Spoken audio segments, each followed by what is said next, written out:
We're getting the strongest winds right now from Hurricane Arthur. This is the backside of the storm. Still got power.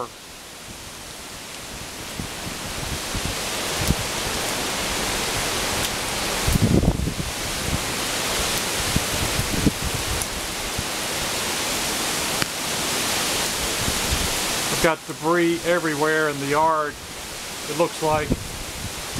We're right now on the backside of the storm, and the wind is gusting.